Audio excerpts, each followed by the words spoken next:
best-selling author accused of murdering his popular wife. I would never have done anything to hurt her. I think Michael Peterson is a master at making people see what he wants them to see. Was it an accident or foul play? How do we go from soulmate and lover to cold-blooded murderer? Could the local hero really be a killer? Sitting here today, I have no idea who Michael Peterson is. None whatsoever. A man who had it all. But would he kill to keep it? Find out tonight on Power, Privilege, and Justice.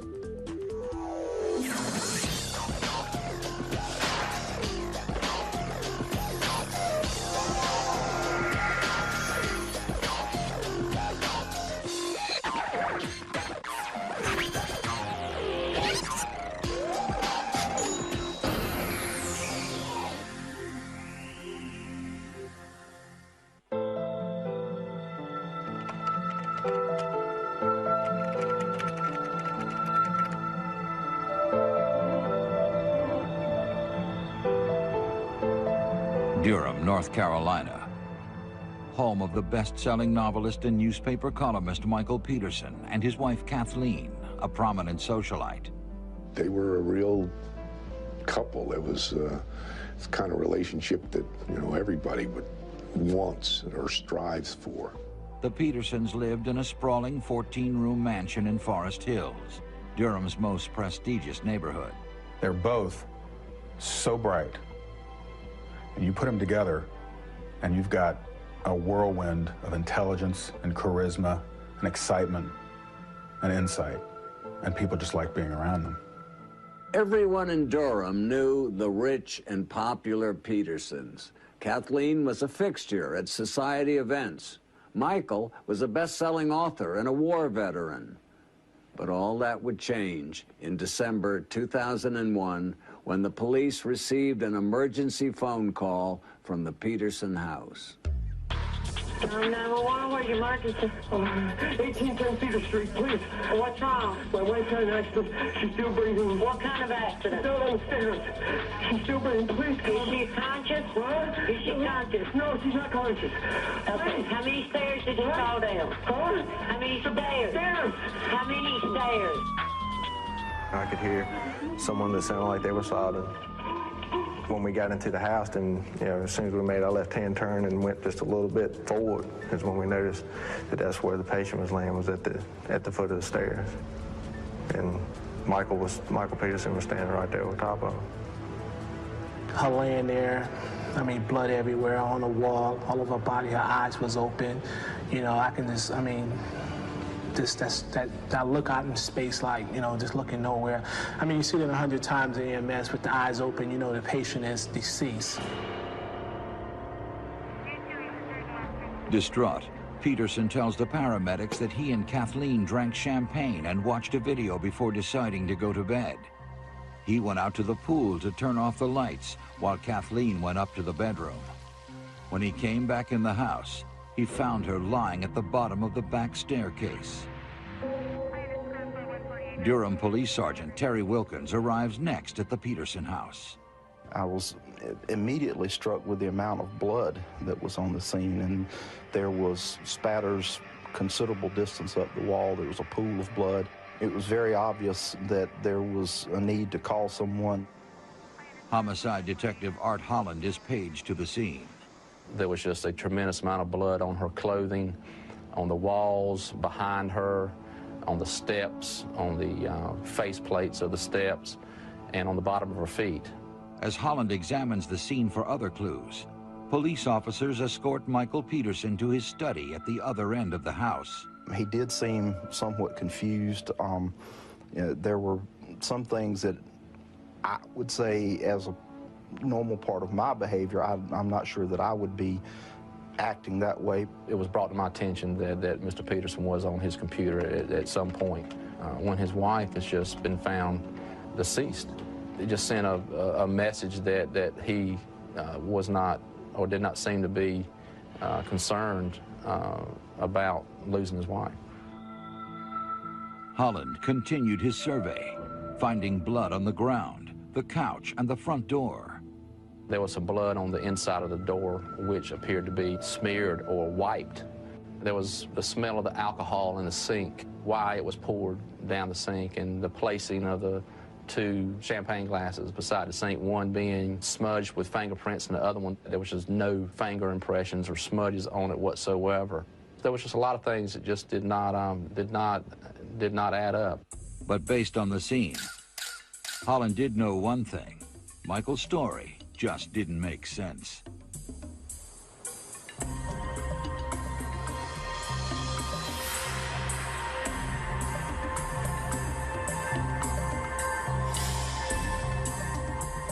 It's the kind of headline that just takes your breath away. Because it's Forest Hills, because it's Michael Peterson's wife, because it's Kathleen Peterson, who has the utmost respect, because it looks suspicious, because it's bloody. He was absolutely distraught. I mean, they really were a very, very close couple. He lost his best friend, his companion, and everything else. He was totally distraught. In the days following Kathleen's death, Michael laid low. But without answers, Kathleen's family was quickly becoming suspicious. When I finally see Michael, he asked me to do the funeral, but he won't talk to me about what happened to Kathleen. He won't talk to my sister Lori about what happened to Kathleen, but he's talking to his brother Bill, and he's talking to a lawyer. He's functioning just fine. Investigators learned that Michael's son, in an apparent effort to explain the fall, is telling people that Kathleen was drunk the night of her death. The neighbors and friends knew that she enjoyed having a good time, and she gave parties. She liked giving socials. That was played up that she had had a lot to drink that night. Holland discovers that at 11 p.m. on the night of her death, Kathleen retrieved an email and called a co-worker from Michael's study. The co-worker confirms that Kathleen sounded neither impaired nor upset when they spoke. Then, the results from Kathleen's blood test come back. More inconsistencies confirmed. Well, it was normal. She wasn't drunk. She wasn't drunk at all. Well, then why is Todd spending all this time telling my sister Lori over how drunk Kathleen was? When the medical examiner releases preliminary findings, Holland learns his instincts were correct. Findings were that she did not fall down the steps, that the lacerations were not consistent with a fall. That is when we changed gears and started focusing on what happened in the Peterson house that night. The surprises were just beginning. Once investigators started looking closely at Michael Peterson, they would discover secrets in his past that would shock everyone in Durham who thought they knew him.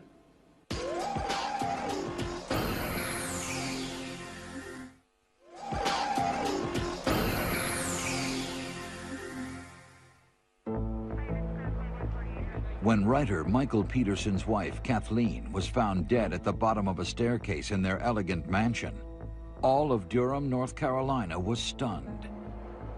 Michael told police it was an accidental fall, but lead investigator Art Holland had his doubts.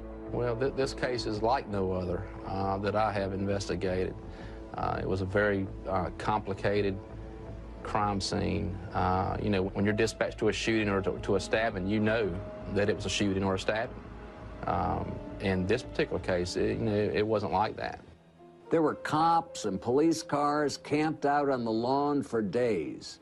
Neighbors couldn't believe that the Peterson house had become a crime scene, or that their famous neighbor might be mixed up in murder. Everybody was like, they couldn't believe it. They didn't know that this was Mike. I don't think you'll find a single soul that will ever say that they didn't have what appeared to be, to me and everybody else I know, to be about as warm and loving a relationship. They were really soulmates. They were just compatible in every sense of the word. When their paths crossed in 1992, Michael Peterson and Kathleen Hunt Atwater found they had a lot in common. Michael was a military brat born in Tennessee. He came to Durham in the early 60s to attend Duke University. There, he edited the newspaper, was president of his fraternity, and a member of Duke's prestigious Red Friar Club. He enlisted in the Marines in 1968, was sent to Vietnam, and returned home in 1971, medically discharged with Silver and Bronze Stars for courage and leadership. After the war, Michael and his first wife moved back and forth between Durham and Germany with their 2 sons, Todd and Clayton. Using his wartime experiences as writing material, Michael published his first novel, The Immortal Dragon, in 1983. 2 years later, a close friend in Germany died unexpectedly, leaving Michael sole custody of her 2 daughters, Margaret and Martha. By 1991, Michael was separated from his wife, a single father with 2 sons, 2 adopted daughters, and a successful career as a novelist. Equally ambitious, Kathleen had also led a successful life. My father wanted his daughters to be very educated, to be very successful in school, to be very career-oriented. So Kathleen took that quite seriously, graduated #1 out of our high school, and went on to not only go to Duke University, but she also got her master's from there, and she was the first female student in engineering. After graduation, Kathleen married and started a family. Living back in Durham, she started on her fast track to success, climbing the executive ladder at Nortel Networks. She took great pride in her work. She loved working for Nortel. She really enjoyed the people she met there. Kathleen's marriage also ended in divorce, and by the early 90s, she and Michael found themselves living as neighbors and single parents in the beautiful Forest Hills neighborhood near Duke's campus. My mom met Michael through the neighborhood. He pretty much just swept her off her feet. You know, she was ready to be swept, and he was there. He was an interesting person. He was very loquacious, and he seemed to be full of stories of life experiences from Vietnam War to travels in Europe and Asia. When Michael and Kathleen moved in together, they created a family, 5 children total. My mom actually sat me down and said, "How would you like Martha Mart to come live with you?" And I'm thinking, this is great. A turning point for Mr. Peterson was the money he received from the time of war. That gave him independence. That gave him the ability to live the life of the writer and the novelist that he really had not been able to live before. With his book profits, Michael bought Kathleen the John Buchanan House, a colonial revival built in 1940. The 11,000-square-foot mansion was the pride of Forest Hills. It seemed like something out of a movie, and it was. It had been used as the main location for the Robert Duvall Faye Dunaway film, A Handmaid's Tale.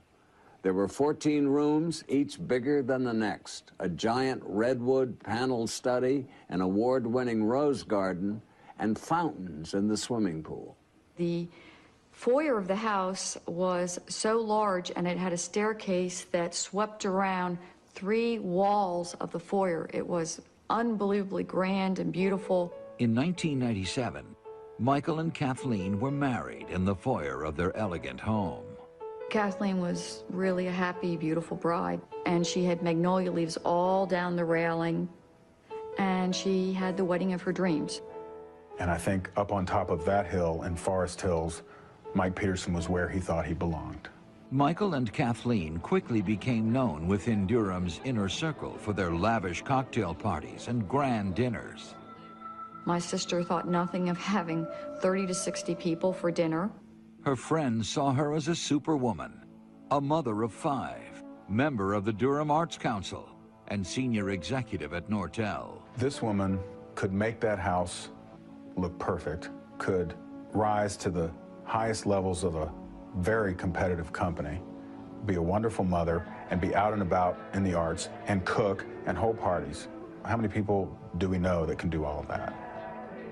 Michael was just as ambitious. He began writing a column for the Herald Sun newspaper, crusading against local corruption and police bungling. anybody in a position of power was not a friend of Michael Peterson.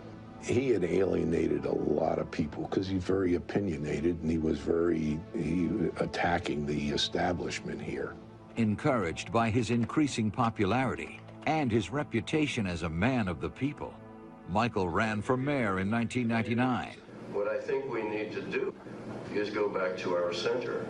But his ambition landed him in the center of a scandal. Basically, Mr. Peterson has been walking with a limp for some 30 years, and he's been saying that it was a result of a war injury, and it wasn't. It turns out Peterson hadn't injured his leg in combat. It was a decidedly less heroic car accident while on a security detail. And when you're in the political spotlight, lies can be costly. And this one cost Michael the race and his reputation.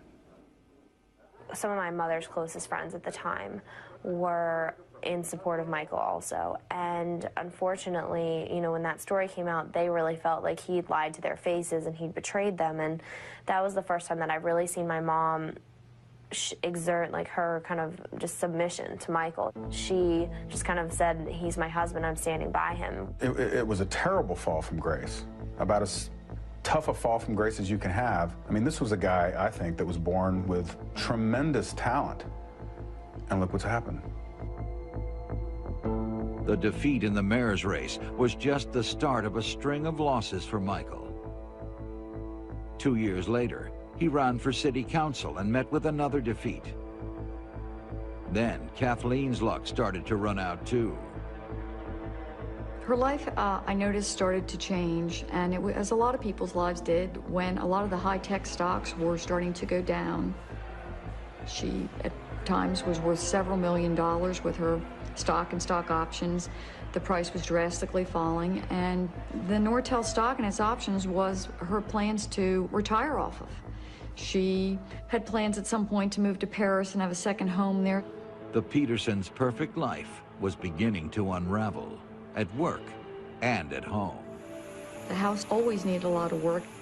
Anything to do in repairs of the house was never a couple $100. It was thousands or tens of thousands of dollars to fix. She talked all the time about work. And I remember there were times when she would call me crying hysterically. And I think that it really was taking a toll on her. It was clear that they were in a significant cash flow conflict. They had $143,000 worth of credit card debt, which to most folks is an awful lot. Clearly, the Petersons were in financial distress. The house, the stock options, the bills.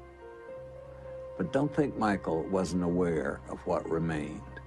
$1.8 million worth of insurance on Kathleen's life.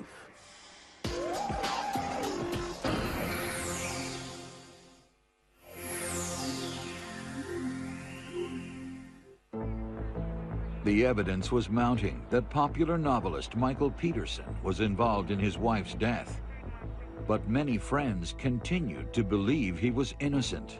The people that knew him thought they couldn't believe it, and they supported him, and they thought it was a political, you know, they're going to get him kind of thing. And the people that didn't know him assumed he was guilty. My mother and Mike had an absolutely loving relationship, and there's no way that either of them would ever wish any sort of harm on the other one.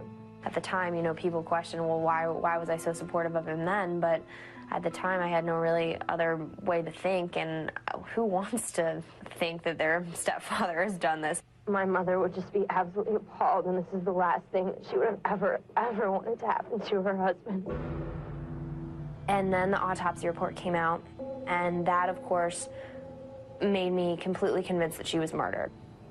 Dr. Deborah Radish, a forensic pathologist at the state medical examiner's office, conducted the autopsy. At the end of the autopsy examination, taking into account the number of scalp lacerations, their locations, their orientation, together with the neck injury, the findings were unequivocal that this was not from a fall down the stairs. And the fact that she was found at the bottom of the stairs would indicate either that's just a coincidence or she was there for a reason, perhaps to make somebody think that she had fallen down the stairs. The pictures were beyond pale. The one picture in which during the autopsy you could more closely see the 7 lacerations was stunning. That was it. That was the defining moment. This man was not going to beat my sister to death and get away with it. On December 20th, 2001, Michael Peterson was indicted for the murder of his wife Kathleen. He turned himself in at Durham County Jail, and then, flanked by his 2 sons, 2 daughters, and brother Bill, Michael spoke publicly for the first time. Kathleen was my life. I whispered her name in my heart 1,000 times. She is there, but I can't stop crying. I would never have done anything to hurt her. I am innocent of these charges, and we will prove it in court. Michael spent nearly a month in prison before a judge allowed him to post bond. He returned home to await his day in court. People, I do know, wonder, how can I go out? But you see, I know I didn't do anything. I'm totally innocent of these charges. Remember, Michael Peterson had made a second career as a columnist, and a lot of people thought he was now paying the price for baiting the local establishment. But Detective Holland was about to uncover a chapter from Michael's past that would send shockwaves through Durham. I received a telephone message to call of a lady by the name of Margaret Blair up in Rhode Island concerning the Peterson case. It was at that time she revealed that she had a sister named Elizabeth Ratliff and that she died in 1985 when she lived in Germany, and that Mrs. Ratliff was found deceased at the foot of her stairs, and that Michael was the last person to see Elizabeth alive. The autopsy had determined Elizabeth Ratliff died from a brain hemorrhage, and the official cause of death was ruled accidental. After the apparent tragedy, Michael adopted her 2 daughters. Michael did tell me that Liz Ratliff died not too long after her husband. He told me that she had like a brain tumor. Never did Michael tell me she was found at the bottom of a staircase. This was a huge shock. The Ratliff case, another death, a possible pattern. In April 2003, prosecutors go to Texas to exhume her body. It seemed very odd to us as well that 2 people that were so close to him could have died in such a similar way. It was a big risk for the prosecution to exhume a body, not knowing if there would be any evidence of a murder or a possible murder, and there it was. What we found in this case, again, were multiple scalp lacerations. In fact, there were 7 lacerations in this case. The similarities were eerily striking. The autopsy showed that each of the women had actually been murdered. Another woman in Michael's life found dead of the same causes, in the same circumstances? Now that's a pretty big coincidence.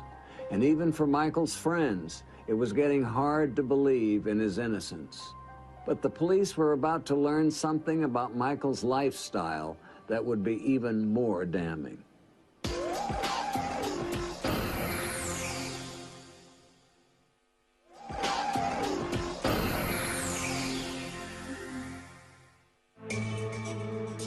Michael Peterson's arrest in the murder of his wife Kathleen shook the Durham area. But his connection to a similar stairway death in Germany left friends wondering just who he really was. When I found out that Liz was dead at the bottom of the staircase, this was a huge shock. Now there's 2 women found dead at the bottom of the staircase. Unbelievable. Michael's 2 sons, Todd and Clayton, fervently stood by their father from day one. Even his daughters, Margaret and Martha, who who had now lost 2 mothers in similar falls, remained by his side. 4 children vigilantly supporting Michael Peterson, and Kathleen Peterson's only daughter saying, something's wrong here. And then Caitlin broke off, and everything changed. I think that was when I realized that we were on a separate mission. I was on a mission really not to convict Michael. That was never my mission. It was really just to get to the bottom of what happened to my mother. The police thought they knew exactly what had happened to Kathleen, that Michael killed her for the insurance money. Ironically, Michael was going to use that money to fight back. He hired a high-powered, high-priced lawyer, David Rudolph. Michael had a long history of challenging authority in Durham. Not just the police, but the power structure, the editors of the paper. Now, do I think that the Durham police were out to get Michael in any sort of conscious way? No, I don't think that. Do I think that their view of the scene and of Michael was influenced by the fact that they had negative feelings about him? They're human beings, and we are all influenced by that. Going up against Rudolph, prosecutors knew they would have only one chance to get it right. What we needed to do was show that this was a homicide and not an accidental fall, and we had to tie Mr. Peterson to it. The prosecution would have to demonstrate that Peterson had a financial motive. They were basically having to live month to month on credit cards. She was on the edge of losing her job. All those things combined, from a financial perspective, we thought caused significant stress in that home. The financial motive was sort of silly. I mean, you're going to kill your wife because she might lose her job when there was not a shred of evidence that Michael Peterson had ever expressed to anyone that he was concerned about that? As the trial drew near, the state revealed one more card they had up their sleeve. The hard drive of Michael's computer had been analyzed by experts and yielded a surprising hobby. Hundreds of pornographic websites, over 2,000 downloaded photographs, and a bizarre email exchange between a male escort named Brent Wolgamott, a.k.a. Brad, and Michael Peterson. He was a married man, and this is how he was spending his spare time while my sister's at work. You're immediately saying, what kind of marriage did they have? Is he gay? Is he bisexual? And could they have had the kind of marriage that's been described if he's bisexual? Absolutely nothing indicated that Michael Peterson was having any kind of relations outside of his marriage. The evidence was he had had an email exchange with a gay escort, and then nothing happens. But the state seemed to have a solid case against Michael Peterson.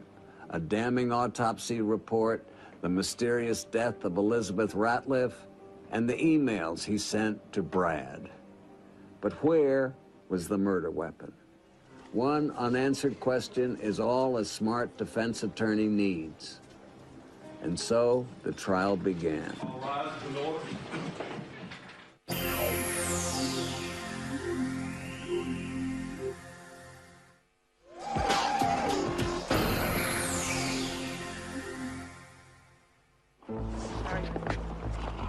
Michael Peterson's first-degree murder trial begins on July 1st, 2003, in front of a national audience. Michael was obviously nervous. I mean, anyone in his situation would be. And for Kathleen's family, getting justice is bittersweet. I would sit within a few feet of this man, and the hardest part was looking at his hands and realizing what his hands did to my sister. And there wasn't a damn thing I could do. All the drama and revelations of the past year would come down to one decision. Was it a terrible accident, or was it murder? In what is only the beginning of a long showdown, prosecutor Jim Hardin and defense attorney David Rudolph present competing versions of the Petersons' marriage. As this case begins to unfold, you will see the grandeur of the Petersons' 10,000 square foot mansion. you will see the appearance of a storybook marriage. If the prosecution is correct, how do we go from soulmate and lover to cold-blooded murderer? How does that happen? Well, the answer is very simple. You don't.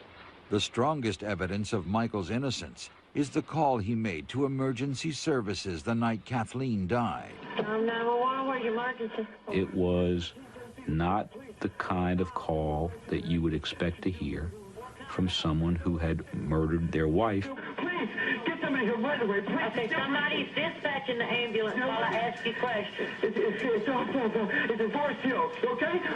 Please. Sir, somebody else is dispatching the ambulance. Okay, is she awake now? Hello? Hello? The defense painted a picture of a grieving widower, pointing out that no one had ever actually seen the Petersons fight. But the prosecution countered that for Michael, love was no match for money. So like I said, this is an approximate amount owed on credit card and installment debt and credit line debt close to the time of Kathleen Peterson's death. And the amount is $142,728. The state contends that Michael's way out was through Kathleen's hard-earned benefits and life insurance. First of all, the amount available to Mr. Peterson upon Ms. Peterson's death would have been what? $1,834,166. Michael's greed, they argue, drove him out of control that night, and the blood on the walls echoed that rage. The way I observed that, again, what appeared to be large quantities of blood all over the floor, all over the victim, her hands, feet, her clothing, the walls. There was blood that was underneath a photograph inside the staircase on the north wall that was, the photograph was up pretty high, and there was, blood stains on that photograph. It just seemed unusual to me. In my opinion, the cause of death in this case was due to blunt force trauma of the head. Were you able to determine, in your opinion, what the manner of her death was? In my opinion, the manner of death in this case is homicide. Blood spatter expert Dwayne Deaver testifies that not only did a beating occur, but someone had tried to cover it up. In other words, something contacted the wall with blood on it, made smears in here, and then another impact occurred, creating another stain which came across the top of that. Then, the chilling connection. Through graphic recreations, Deaver explains that small blood spatter stains on Michael's shorts could only have been made if he were standing over Kathleen as she was beaten. For the stains on these pants are consistent with impact spatter with the result of a forceful impact, and that the individual wearing these pants at the time of that impact was in close proximity to the source of blood when it was impacted. I don't understand how someone can get blood spatter on the inside of their shorts unless the blood is in motion as he stands over her, that was the point at which I could not come up with any other scenario, and that was the proof for me that he was the one who actually committed the crime. Next, computer experts tell the jury about the explicit websites and pornographic photos found on Michael's computer. But nothing could prepare courtroom 1 for the state's next witness. The man Michael Peterson had allegedly solicited for sex now sat before them. What types of sources did you perform? Oh, wow, that's pretty broad. Basically, it's a companionship for other males of legal age. All right.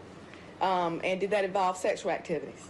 Sometimes it does. Okay, what types of sexual activities, sir? Oh, just about anything under the sun. When Mr. Wogelmite says, "I'll do anything for money," they're looking at Mr. Peterson. And they're saying, again, who is this man? But the picture of Michael Peterson is about to get uglier. Friends of Elizabeth Ratliff next tell jurors about her 1985 death. The scene, the body, and cover-up are all hauntingly similar. When I looked at the wall, the blood was up so high. How high was it? I'm almost 6 feet, and I was standing up with my hand, and the blood was over my hand. I couldn't figure out, how did somebody get blood that high? Michael was coming and going and handling all the military people. Michael said that she had a brain aneurysm. Michael Peterson said that? Yes, and that she must have fallen down the stairs. In my opinion, the cause of death of Mrs. Ratliff was blunt trauma of the head. What is the manner of death, in your opinion? Homicide. When the state rests, The state of North Carolina would rest its case in chief at this time. all eyes turn to David Rudolph. What this case is about is not Elizabeth Ratliff or Michael Peterson's lifestyle or the columns he wrote. It's about what happened in that stairway in the early morning hours of December 9th, 2001. Show me, please show me how this was an accident. I may never like Michael Peterson again, and he may never like me, but I sure as hell didn't want a murder in my family. The defense then uses computer animation to show jurors how a fall might have happened. They contend an impaired Kathleen fell not once, but several times. I can't tell you this is exactly the way it happened, because falls can happen in a million different ways, with a million different variations. But what I can tell you is that our experts will say that the injuries on Kathleen Peterson's body, not just the lacerations, but the bruises, all can be explained as consistent with this fall. To combat the most convincing evidence of Michael Peterson's guilt, the blood spatter, Rudolph calls renowned crime scene expert Dr. Henry Lee. In your opinion, is the bloodstain evidence from the Peterson house and the clothing, taken as a whole, consistent with a beating death? No, inconsistent with. The blood spatter goes all different directions. And too much of blood spatter. Total amount of blood spatter we estimate close to over 10,000 individual blood spatter. Ordinary beating case, you don't have that. I saw Dr. Henry Lee testify at the William Kennedy Smith trial and the O.J. Simpson trial. He can be very colorful, but he turned out to be more colorful than the defense wanted in this case. Based on the expectations of Dr. Henry Lee and the impact of Dr. Henry Lee, huge valley in between. He's spitting out ketchup, which many found disrespectful. I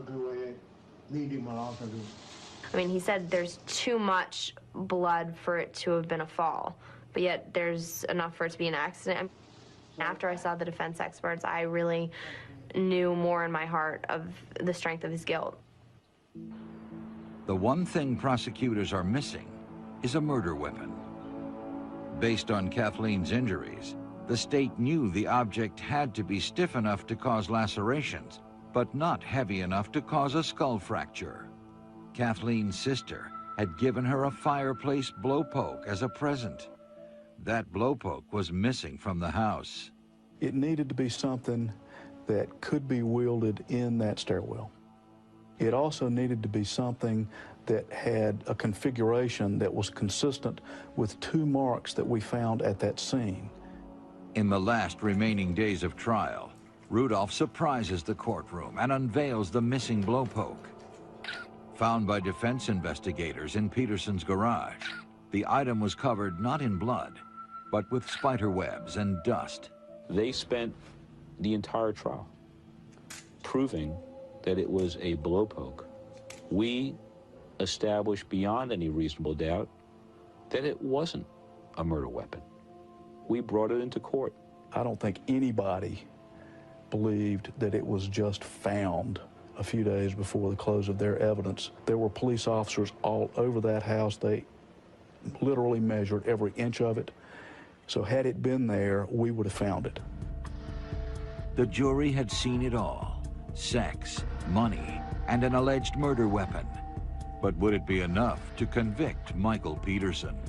We, the 12 members of the jury, unanimously find the defendant to be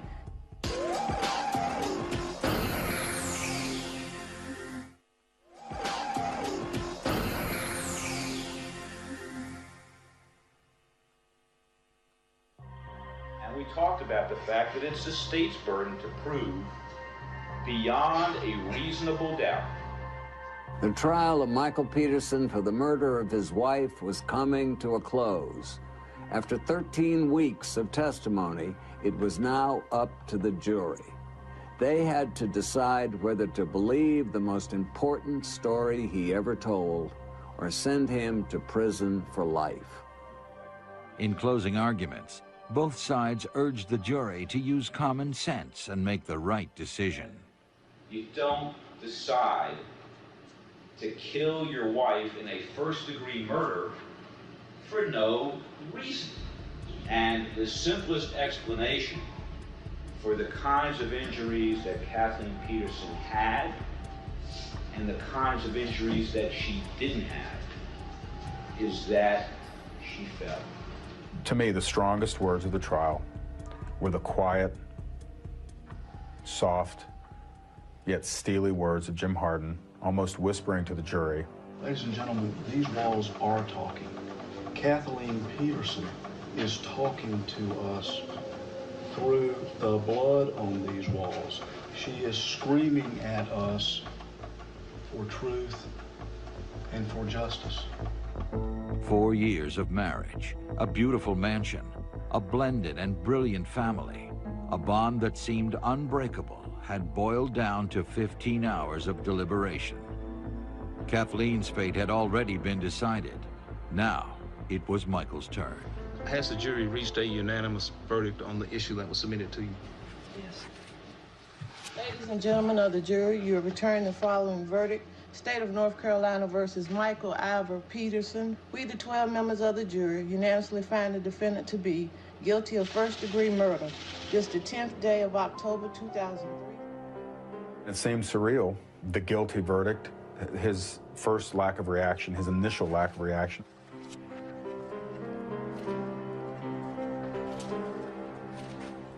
I'm not sure he was so shocked. I actually saw someone who said to himself, the game's up. Is there anything you want to say before the court imposes judgment? I'd like to say,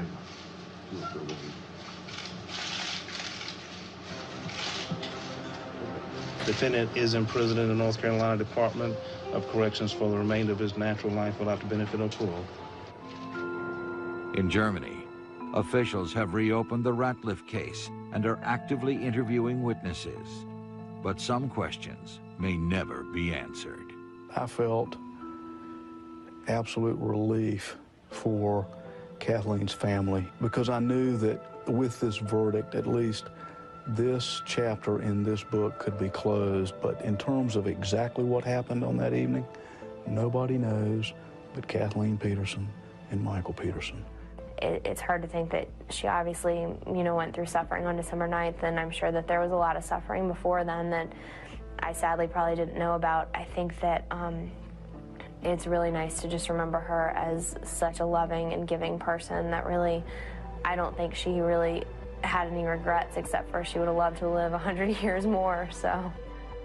Michael Peterson may have been a celebrity at one time, but fellow inmates weren't exactly lining up for autographed copies of his books. In fact, just a few days into his life sentence, he was beaten up in a prison fight. Small consolation for Kathleen's family, who were trying to get used to life without her. For Court TV, I'm Dominic Dunn.